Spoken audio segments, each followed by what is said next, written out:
YouTube family, કેમ છો? જય માતાજી. તો અત્યારે છે ને વાગી ગયા છે સાંજના 8 અને આખો દિવસ નહીં, આજ તો સન્ડે હતો એટલે થોડુંક જાગવામાં મોડું કર્યું હતું. કેમ કે આજ છે ને ઓલા ફર્નિચરવાળાના જે કાચ નાખવાના બાકી હતા ને કાચ નાખવા કહેતા હતા કે આવશું એમ કરતા હતા અને એમની વસ્તુ પડી હતી ને એ લેવા આવવાના હતા. પણ એમ કીધું હમણાં આવી એમ કરીને હાંજ પડી જાય તો હજી વસ્તુ લેવા કે કાચ નાખવા આવ્યા નથી. નહીંતર આજ છે ને અમારે જવાનું હતું છાયાબેન એમની હારે ગલતેશ્વર. પણ મેં કીધું હમણાં કામ એક ધારું હાલે છે તો થાયકાશી એટલે થોડાક મેં કીધું થોડુંક મેં કીધું હુવી અને ફર્નિચરનું ને બધું કામ હતું એટલે એવડાય કદાચ આવ્યા હોય તો આપણે જે રીતના કાચ નાખવાનું છે શું કરવાનું છે એ બધું મેં કીધું ઘરે હોય તો સરખી રીતે કામ થઈ જાય.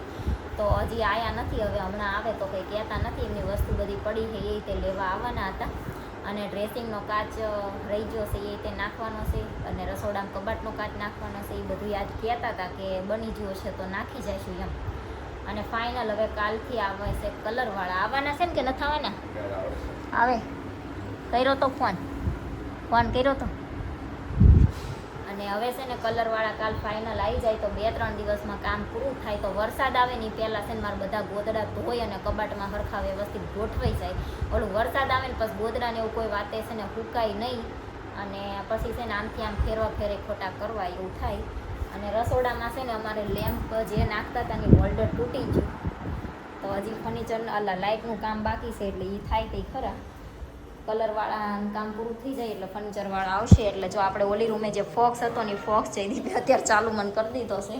કેમ કે આ પ્લગની અંદર જે રિંગ હતી ને લેમ્પ નાખવાની એ તૂટી જાય છે ને સામે છે ને એ બંધ છે.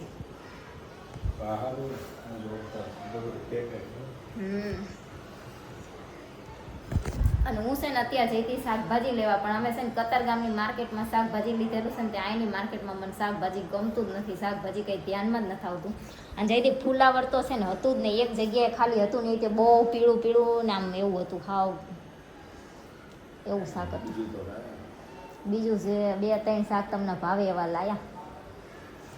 એક તો છે ને એમને કોબી, ફુલાવર, રીંગણા, બટેકા એટલા 4-5 શાક ભાવે. એમાંય તે ફુલાવરમાં અહીંયા કાંઈ ઠેકાણું હોતું નથી તો રોજને રોજ શું શાક બનાવવા બોલો. હા, અહીંયા ફોટો પાડવા. અને અત્યારે હવે છે ને અમે વિચાર કરવી છીએ કે જીતુભાઈના બેહવા જવાનો, તો ફોન કરી જોવી ઘરે હોય તો જાવી, નહીંતર પછી કાંઈ નહીં ભૂઈ જવી વહેલા. હા, તો તમારે હાલવા નથી જવાનું? અત્યારે હાલવા નથી જવાનું તો અહીંયા બેહવા જઈશું તો હાલવા. તો હાલો, કઈ રીતના પીવી છે ચા તો ચા બનાવી નાખવી. કાંઈ ખાવું નથી? ચા ઈચ્છા કાં હોય લેવા? ચા વધી ગયું છે ખાલી તમારે છે ને આખું શરીર નથી હોતું, ખાલી પેટ જ વધે છે. હા એમને છે ને આખું શરીર એમ પહેલાં કરતાં તો હવે થોડા ખારા થયા જ છે, પણ મતલબમાં એમ કે પેટ વધારે બહાર નીકળે એમ. હાલો બનાવી નાખી ચા. કે તમે બનાવો છો? તમને એમ ના થાય રવા રસોડામાં હું બનાવું એમ? હા, એ વાત સાચી. હા. અને અમારે છે ને અમે જ્યાં ભાડે રહેતા હતા ત્યાં છે ને આખી દિવાલનો મોટો પથ્થર હતો એટલે આ પ્લેટફોર્મ છે પણ નાનું બહુ લાગે છે. અને અહીંયા છે ને અમે એલાકારમાં કરવા જાવી ને તો જગ્યા છે ને પછી આટલા ઊંધી રોકાઈ જાય તો રસોડું નાનું થઈ જાય એટલે અમે જેટલો હતો એટલો જ રહેવા દીધો, કાંઈ વધાર્યો નથી. અને અહીંયા છે ને માટલું મૂકવી તો બસ વાસણ કેવું કંઈક ચારેક અમે વાસણ તો જો કે ચોકડીમાં જ ધોવી છીએ, પણ અહીંયા ધોવીને તો સાંટા ઉડે એટલે અમારે અહીંયા છે ને માટલું મૂકે એવું મસ્ત છે બહાર જો. અને આ જે નવું આપણે માટલાનું સ્ટેન્ડ લાવ્યા હતા ને એ રીતે આપણે બહાર કાઢી નાખ્યું છે. દીવાબત્તી કરવાના છે જયદીપસિંહ. અને અમારા યતરાજભાઈ તો છે ને ઉપર જ ના આવે. કેટલા વાગ્યાનો 4 વાગે જાગીને નીચે જો હે પાણી પીવા આવે, પાણી પીવું છે ને પીપી કરવી છે ને છી કરવું છે ને એવું કંઈક કામ હોય તો એ ભાઈ ઉપર આવે, બાકી તરત જ નીચે વહી જાય. તો હાલો ચા બનાવી નાખવી, પછી જોવી ફોન કરવી વિરલ ભાભીને ઘરે હશે તો જઈશું, નહીતર પછી વાત. જો અત્યારે છે ને વાગી ગયા છે 10:15 અને પાછા છે ને અમે હાલવા નીકળી ગયા છીએ.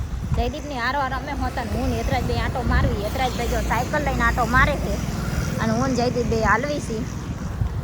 અને વિરલ ભાભીને અહીંયા જીતુભાઈ ત્યાં બેસવા જવાનું હતું, પણ ફર્નિચરવાળાની બધા છે ને એમને થોડું ઘણું વસ્તુ જે પડ્યું હતું ને એ વસ્તુ બધી લેવા આવવાના હતા.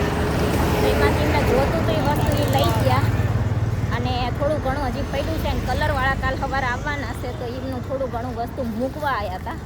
એટલે પછી છે ને અમારે જવાનું થઈ ગયું મોડું, 9:30 જેવું કંઈક થઈ ગયું હતું. અને એમનો પાછો ફોન આવ્યો એ કે તમે બેસવા આવો છો કે નહીં. પણ પછી જયદીપ એમ કીધું જવું હોય તો જાવી, પણ પછી જીતુભાઈ સૂઈ ગયા હતા એટલે અમે જવાનું બંધ રાખ્યું, આંટો મારવા નીકળી ગયા. તો ફાઇનલ આંટો મારી લેવી, પછી આપણે વહી જઈશું ઘરે. તો અત્યારે છે ને વાગી ગયા છે 11, અને અમે આંટો મારીને ઘરે આવ્યા. ને પછી યતરાજભાઈ નીચે છે ને પાર્કિંગમાં સાયકલ મૂકતા હતા. સાયકલ મૂકવામાં એને સાયકલ પાડી, તો હજી સાયકલ લીધા નહીં ને ખાલી 4 દિવસ થયા છે. આજ 5મો દિવસ છે. તારી ભાઈએ બ્રેક તોડ નાખી, કાંઈ રહેતું નથી. કા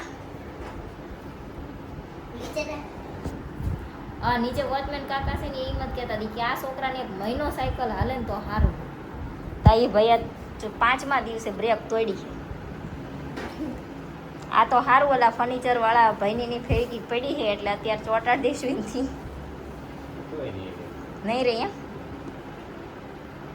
કાં બોલ્ટમાં જ નીકળી જાય.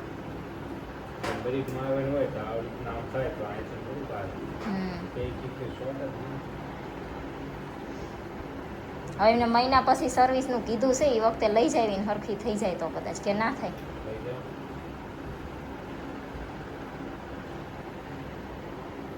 પણ એમને એમ કીધું તું ભાંગ્યું તૂટ્યું હોય ને તો નહીં, ખાલી ચેન ને એની સર્વિસ કરી દઈએ.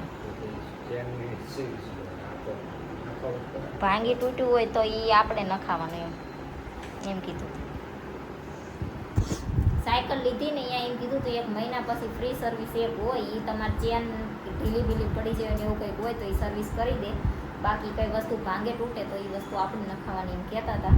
તો યતરાજભાઈએ તો બ્રેક તોડી જ નાખી છે. અને મારે છે ને દિવસે માટી લેવા જવાનો મેળ નથી આવતો ને ઓલો મની પ્લાન્ટ વાવવાનો છે, તો એની હાટું છે ને અત્યારે અમે જો હાલવા ગયા હતા ને તો હું કુંડું ભરતી આવીશું માટીનું. જો આપણે લઈ આવ્યા છીએ અત્યારે, સવારમાં છે ને વાવી દઈશું. અને આ બિલ્લી વાળું બહુ વળી જાય છે, એને ઉપર બાંધવાનું છે. શું ઓલા બાર ઓલું ચપ્પલનું ખાનું છે એની ઉપર પડી હતી. જા હાલો હવે આ હરખી થાય તો કરવી. પછી યતરાજભાઈએ તો નાહી લીધું છે, અમારે બેન નાવાનું બાકી છે, પછી નાહીને ખુઈ જાય. અત્યારે છે ને જો વાગી ગયા છે 11:30, અને જયદીપને પાછી ચા પીવી છે. તો જયદીપ ગયા છે નાવા, અને કે ચા બનાવી લાય એટલે આપણે છે જો ચા બનાવવા મૂકી દઈએ.